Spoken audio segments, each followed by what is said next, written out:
Hi, and welcome to Glitch 2600. Who am I? Well, I'm Brian, aka Glitch, your friendly geek guide through all things geekery.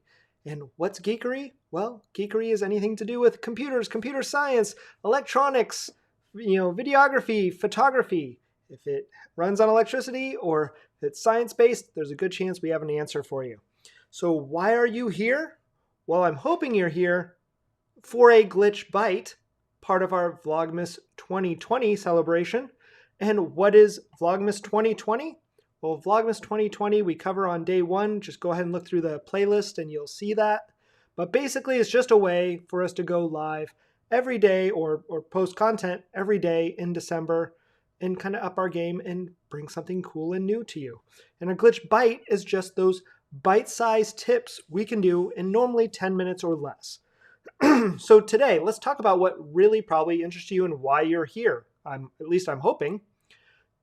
Today, we're going to talk about MFA versus 2FA, or multi-factor authentication versus dual factor or two-factor authentication. It's pretty simple. Two-factor means that there's two factors, your password and then something you're given or something else so it's something you have and something you're given. You know your username and password.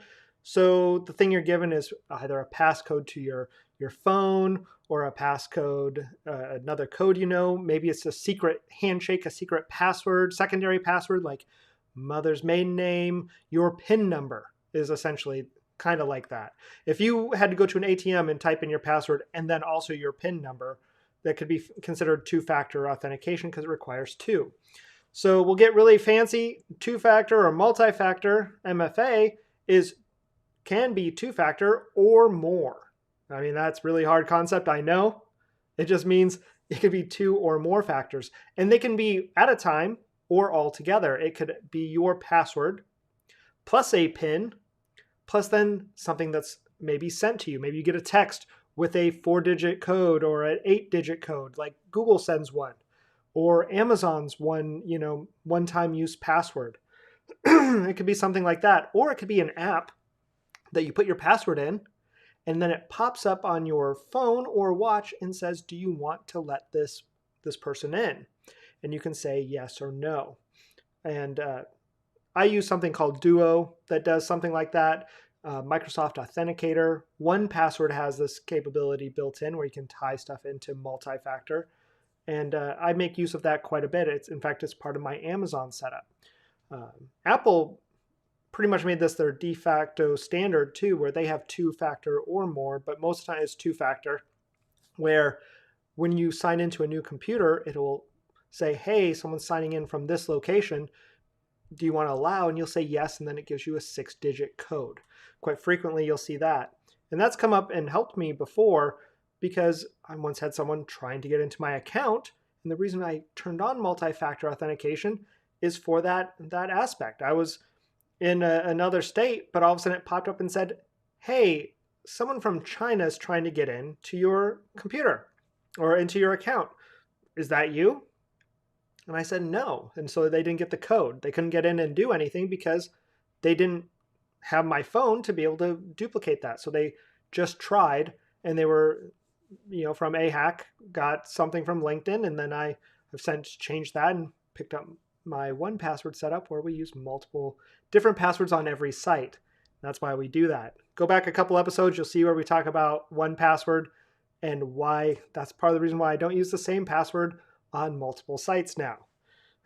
Having said that, there was another time where my business partner and we shared an account, which I don't normally tell you to do, but it was a photography business, and we shared a common mailbox account, and we had multi-factor turned on too. And when he decided not to be with the company anymore, he went off to pursue some stuff in another state.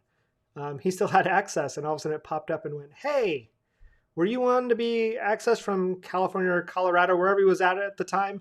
And I knew it was him. I was able to say, hey, did you have that on your phone still? And he said, yeah, that was me. But it was that safety net, that factor. So that's the difference and why you should kind of turn that on.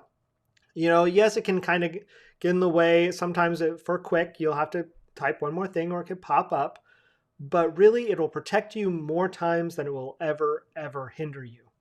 So having said that, I'm going to switch over and kind of show you something for it and give you just an idea. If I went to sign into Amazon, so I've already signed in with that part. I put in my username there that I was using. And now if I go and let me unlock my 1Password here. See, Touch ID can also be considered a multi-factor setup. So instead, if I went, hey, autofill this with my 1Password. So go ahead and autofill, but you'll see underneath where it said that one-time password, and then up here in the corner, 1Password said copied to the clipboard. So if I go here, it'll say, hey, there's that one-time use. I'll say paste, and that will only work once, so you can always see that, but it doesn't really matter because if you went to try to put that in now, it will time out. If I bring this back up, you'll see for my Amazon here, if I switch things around, actually, no, you won't because I won't be able to bring that up. You would see it count down, and that countdown would show 6 characters, and it'll count down from 45 seconds and go through. Apple's pretty much the same way. If I were to bring this up and go,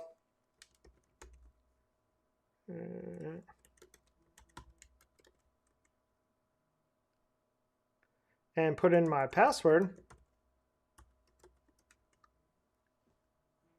I'll say not now, but you'll see really quickly where it pops up and says, hey, do I want to allow this? I'll say yes, and see that code is what will allow me to now get into that site if I want to.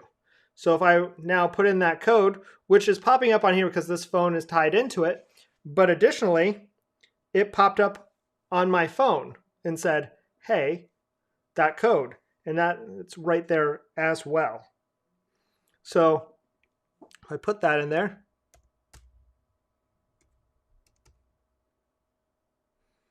you'll see, and that only work once. So it doesn't matter that you guys can see it because it'll only go in there once. And there you go. So feel free to buy me Amazon stuff if you want to. I'm kidding. You don't need to buy me Amazon stuff. But that's how multi-factor works. If you sign in under your security options, just make sure you set up a security code. And if it asks you if you want your phone to be your backup, definitely your phone or an email address, a secondary one, not the same as the one you sign in with. Now, most of the time they'll tell you can't. Like if I have my Gen X Tech one and my Glitch one, if I'm using Gen X Tech for my login, then I'd use Glitch for my recovery password. But most of the time, everyone has their phone, and tying it to a phone number and getting a text one is a pretty good way to do it. If they have the app, if you can get the Authenticator app, like Microsoft's, or something like Duo, or you get these things called YubiKeys, if you can get those, they'll work even better. You can put those in on the side. Touch ID is considered a form of multi-factor. So when you can do that and use your fingerprint, then that is part of that multi-factor setup, or that 2-factor. So anytime you can turn that on, you'll normally see that under login. It's a good idea to turn it on. You're only protecting yourself. Even if your password ever got compromised, if it got hacked from like the LinkedIn hack or one of the Unity point type medical ones or anything like that, and you're reusing that password, which we try not to do now, which we learned in 1Password on that episode. But if you are, at least then, if that ever got compromised, they can't make it any farther than that because it still has to come to you to get it. Or at least we'll give you a level of warning to where you can get in and change that password. You can turn on multi-factor in Facebook, Twitter, YouTube even. I mean, all of Google supports multi-factor. So anywhere, pretty much where you want to be, supports multi-factor. So I definitely suggest the easiest way is get something like 1Password or LastPass that also supports it. Tie it all in together, use a separate password on every site, and turn on MFA, and you'll be protected pretty much all your days online. So I hope you found that useful. If you did find that useful, please, please, please come on out and subscribe to us on YouTube and tell us that it was useful. Use that link down below and click subscribe and then ring the bell to get notified. Or you can even use that QR code right there to get taken or to be brought right to our page. Can't speak today. It's probably because I'm hungry. But use that, hit subscribe. You can also come join us on our Facebook page. Just do a search for @Glitch 2600. We'd love to have you there. We're going to be having another Geek Out later this week, which is where you can do and get your answers or your questions answered live on air. So it's just our live Q&A. We'll be doing a happy hour, but otherwise you can catch the last Glitch Bytes and you'll catch another one tomorrow as we keep going and rolling with this Vlogmas 2020. I hope you guys had a great time. I had a great time, and we'll see you tomorrow. Don't forget to subscribe.